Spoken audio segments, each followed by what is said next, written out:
तो बच्चों, हम लोग की क्लास चल रही थी बिजनेस स्टडी की, class 11 second semester, social responsibility of business and business ethics. और इसमें हम लोग बहुत सारे टॉपिक्स को कंप्लीट किए थे, है ना। पिछले क्लास में आप लोग प्ले लिस्ट में जाकर देख सकते हो, ठीक है।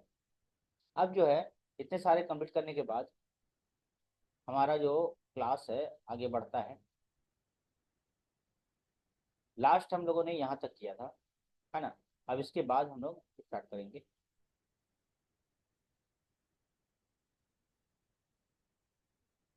जिसको यहाँ तक स्टार्ट किया था, उसके बाद हम लोग और आगे बढ़ते हैं, ठीक है। क्या है social responsibility of business toward different. अब सोशल रिस्पॉन्सिबिलिटी की अगर बात कर की जाती है, तो क्या सिर्फ जो बिजनेस करता है उसका ही रेस्पॉन्सिबिलिटी है?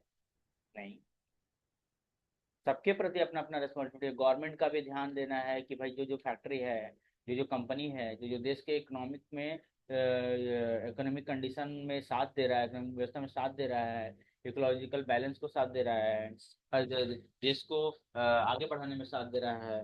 तो वो सब जो है, ये सब जो हो रहा है, इसमें तो सबका योगदान होना चाहिए। कंज्यूमर का भी, कस्टमर का भी, सबका अपना अपना योगदान होना चाहिए। तो सबकी क्या रिस्पॉन्सिबिलिटी है? अब मान लो सामान खरीदने गए, अब तो उसमें लिखा हुआ है बिल में कि आप जो है 2 दिन तक टाइम है, आप लोग जितना रिटर्न का काम कर सकते हो, रिटर्न करना तो कर सकते हो, अदरवाइज नहीं। अब 1 महीना बाद जाएंगे रिटर्न करने के लिए, तो गलती तो कस्टमर का हुआ ना।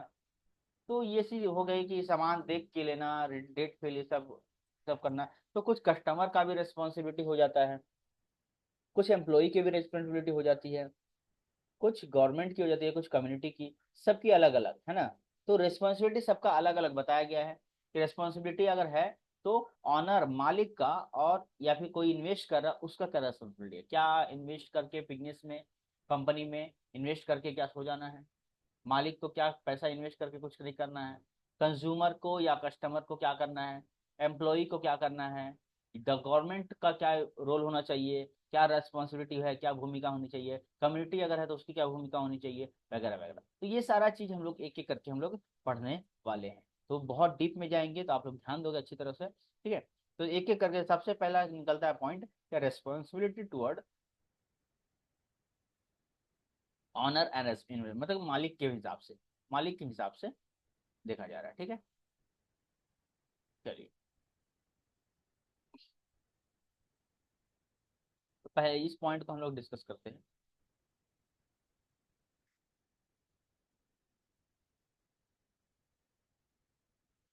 रिस्पॉन्सिबिलिटी टुवर्ड ऑनर एंड, अभी एक ऑनर है, क्या है, एक ऑनर है। ये क्या है, बिजनेस स्टार्ट किया है, ठीक है। जैसे क्या किया है, बिजनेस स्टार्ट किया है, इसके बहुत सारे पैसे लगे होंगे। तो द ऑनर इन्वेस्ट, ऑनर हो या इन्वेस्टर हो, प्रोवाइड फंड। तो ये लोग देता क्या है, ये लोग देता है फंड। इन लोग क्या देता है, फंड देता है, पैसा देता है टू बिजनेस एंड, और साथ में क्या बोलता है कि एंड, और बिजनेस में देने के बाद ये लोग रिस्क बियर करता है कि बिजनेस में प्रॉफिट हो लॉस हो, तो ये लोग रिस्क बियर करता है। Therefore they have they have a direct stake in business, और ये लोग डायरेक्ट बिजनेस को चलाते हैं, डायरेक्टली बिजनेस को चलाते हैं बिना आवाज निकाले तनु, ठीक है। The responsibility of business toward owner, तो क्या क्या रेस्पॉन्सिबिलिटी है ये हम लोग देख लेते हैं। रेस्पॉन्सिबिलिटी है कि मैक्सिमाइज रेस्पॉन्सिबिलिटी टुवर्ड ऑनर। अब ऑनर के हिसाब से पहले देखते हैं ना, पहले ऑनर के हिसाब से देखते हैं, ऑनर के हिसाब से देखते हैं। पहला बनता है maximising, maximising, maximising profit, profit and return on investment.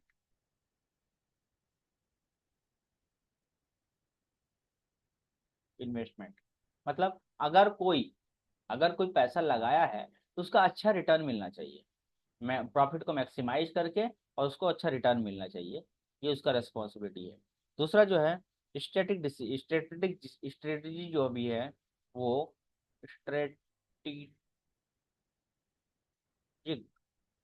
Decision making. अब डिसीजन कौन लेगा कंपनी को लेकर, कंपनी को कैसा आगे बढ़ाना है, डिसीजन मेकिंग इसका काम है ना। Decision making and and setting company, company को जो भी सेट करना है, ठीक है, ये इसका काम है। साथ में डायरेक्शन का काम, ठीक है, डायरेक्शन, ये सब काम किसका है? ये सब ऑनर का काम है। ये सब क्या है? ऑनर का काम है। अगला पॉइंट बनता है answering financial stability. Financial stability में पैसा के हिसाब से कंपनी को कोई दिक्कत नहीं होता है, चाहिए स्टेबिलिटी, ठीक है। एंड और साथ में क्या है? Risk management. रिस्क कौन उठाएगा? मालिक ही उठाएगा भाई, रिस्क मैनेजमेंट, ठीक है। उसके बाद अगला जो पॉइंट है वो क्या है? Providing transport, transport transparent, sorry, transparent, transparent financial report, short में लिख रहे हैं फिनेंशियल रिपोर्ट। अब किसी कंपनी की प्रॉफिट, बजट जो है अगर साफ साफ नहीं दिख रहा है तो कोई भी उसमें इन्वेस्ट करना नहीं चाहेगा, ठीक है। और साथ में हमेशा अपडेट, हमेशा अपडेट होना चाहिए। कंपनी का शेयर, कंपनी में क्या हो रहा है, क्या नहीं हो रहा है, कंपनी प्रॉफिट में जा रहा है या लॉस में जा रहा है, ठीक है। और भी बहुत सारी बात है। अकाउंटेबिलिटी ऑफ कंपनी, कंपनी की अकाउंटेबिलिटी, कंपनी की अकाउंटेबिलिटी की बात करें, कंपनी की अकाउंटेबिलिटी की बात कर रहे हैं हम, कंपनी के अकाउंटेबिलिटी की बात कर रहे हैं।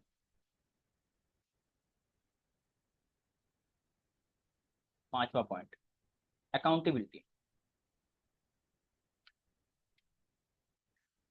अकाउंटेबिलिटी ऑफ कंपनी, कंपनी के अकाउंट सबको देखना होगा, एक्शन देखना होगा, ठीक है।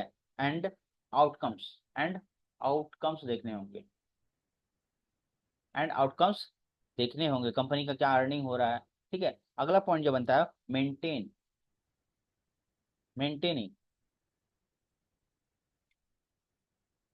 Maintaining confidently, confidently,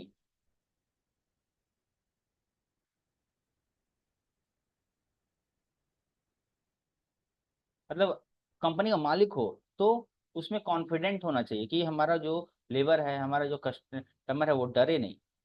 protecting, protecting honour interest, अपने मालिकाना को, अपने ऑनर बनने के इंटरेस्ट को बचा के रखना, ठीक है, ये उसका मेन काम है। Complying, complying with owner, ownership. अगर मालिक हो तो अपना कंपेयर जो है मालिक के साथ करे, और क्योंकि हम मालिक बनकर किस लेवल पे है, ठीक है।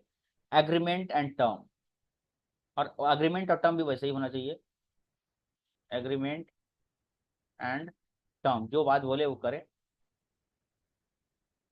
अगला जो पॉइंट है रिप्रेजेंटिंग,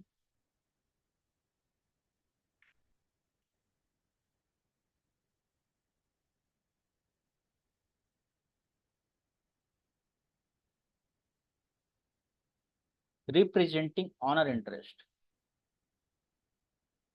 ऑनर इंटरेस्ट, ठीक है, इन की डिसीजन, की डिसीजन, है ना। रेस्पॉन्सिबिलिटी होनी चाहिए मालिक की, रेस्पॉन्सिबिलिटी क्या होनी चाहिए मालिक की? ऑनर की इंटरेस्ट होनी चाहिए, है ना, ठीक है, डिसीजन लेने की। ऐसे नहीं कि जो मन आए वो बकती है, जो बनवाए वो डिसीजन ले लिए, ऐसे नहीं होना चाहिए। कंपनी की मीटिंग करके अच्छी तरह से काम करनी चाहिए। उसके बाद है for steering long term, long term sustainability, sustainability,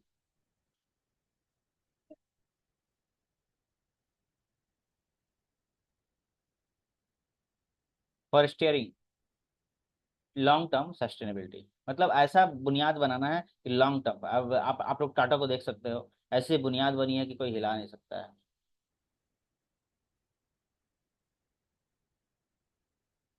ठीक है। उसके बाद अगला पॉइंट बनता है 10 number,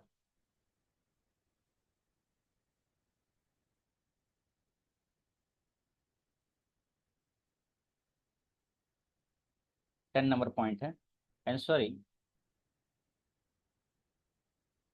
ensuring ethical business practice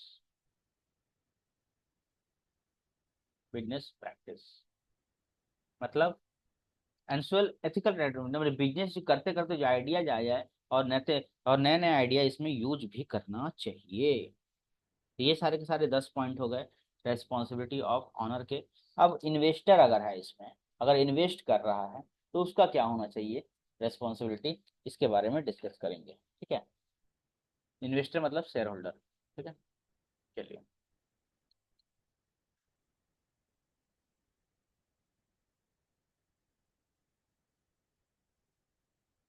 अभी इधर आ जाते हैं। ठीक है,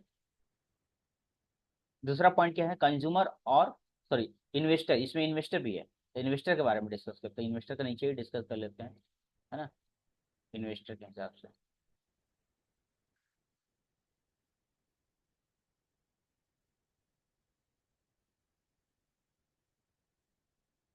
इन्वेस्टर,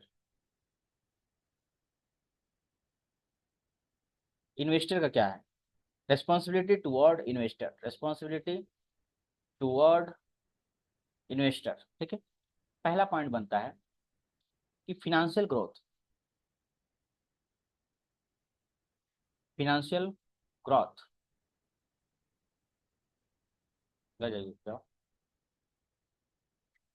ग्रोथ थ्रू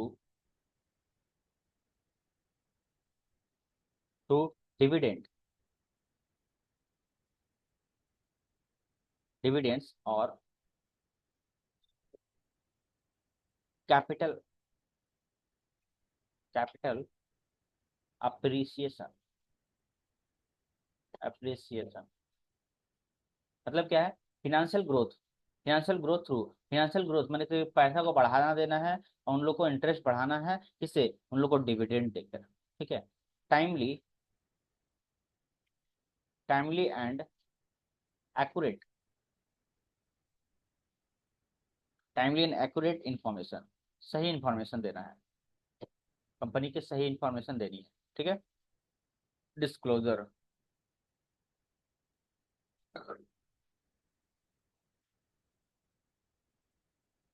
ठीक है, तीसरा पॉइंट बनता है इफेक्टिव गवर्नेंस, इफेक्टिव गवर्नेंस मतलब जो भी सरकार जो भी बात होगा, है ना, वो सबको सेम मानना होगा। ठीक है, और ओवर साइटेड, दूर तक देखना होगा कि मेरा छोटा से छोटा और बड़ा से बड़ा शेयर होल्डर जो है वो क्या चाहता है। ठीक है, अगला पॉइंट है compliance, compliance with regulatory requirement, compliance with regulatory requirements.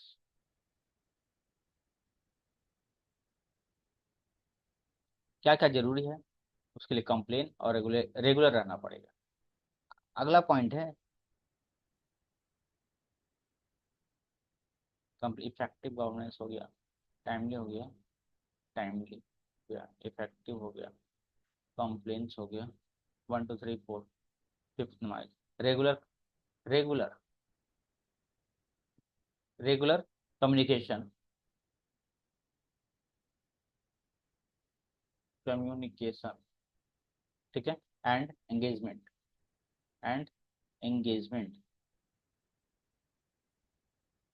Engagement regular communication होनी चाहिए, साथ में एंगेजमेंट भी होने मतलब कि उसमें बिजी रहे, है ना। ठीक है, अगला पॉइंट आता है 6 नंबर, हर चीज पता होना चाहिए उसको। ठीक है, 6 पॉइंट होना चाहिए, managing this, managing risk, risk को मैनेज करने वाला होना चाहिए, एंड मिनिमाइज रिस्क, शेयर का दाम बढ़ रहा है घट रहा है उसको मैक्सिमाइज मिनिमाइज वो कर ले, है ना, ये इसका कर्तव्य है, ये इसका रिस्पॉन्सिबिलिटी है। आगे क्या है, protecting protecting investor interest, investor interest, invest मतलब क्या है कि प्रोटेक्ट करना है इन्वेस्टर के इंटरेस्ट को, है ना। ये इन्वेस्टर का काम है कि अपना जो इंटरेस्ट है उसको बचाए रखने के लिए कौन सी कंपनी के प्रति, और फिर मैंने कि जो इंटरेस्ट है ऐसे नहीं कि जो कंपनी में शेयर खरीदना स्टार्ट कर दिए, है ना। अपने इंटरेस्ट को रिस्पॉन्सिबिलिटी है कि अपना इंटरेस्ट को बचाए रखने के लिए providing providing investment, providing investment return and value, का वैल्यू देना होगा। और अगला पॉइंट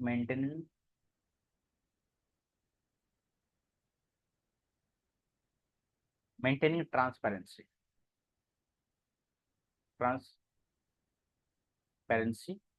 इन फिनेंशियल रिपोर्ट, जो भी रिपोर्ट हो वो साफ सुथरा एकदम बिना गलती के हो। और साथ में कॉरपोरेट का जो रेस्पॉन्सिबिलिटी है, कॉरपोरेट का जो रेस्पॉन्सिबिलिटी है, सोशल रेस्पॉन्सिबिलिटी, उसको निभाना, ठीक है। तो कॉरपोरेट का सोशल रेस्पॉन्सिबिलिटी को अधेरी करना,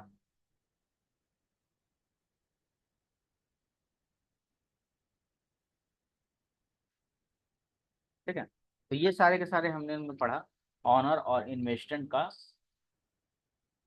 responsibility, responsibility toward owner and investors, ठीक है। अब इसके बाद हम लोग डिस्कस करेंगे कस्टमर,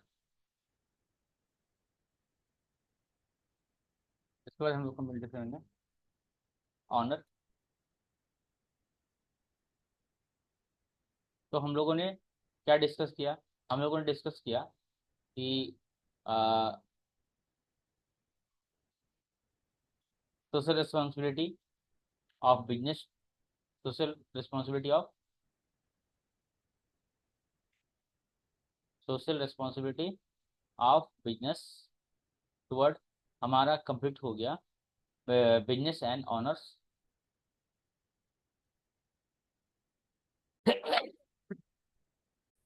सॉरी सॉरी, ठंडा बढ़ गया है इसीलिए तो ये हम लोग social responsibility of business toward different interest group के हिसाब से हम लोग ऑनर और इन्वेस्टर कर लिए, और ये चार टॉपिक जो है वो हम लोग करेंगे नेक्स्ट क्लास में, नेक्स्ट वीडियो में। तब तक के लिए चलते हैं, मिलते हैं नेक्स्ट क्लास में। बाय बाय, जय हिंद।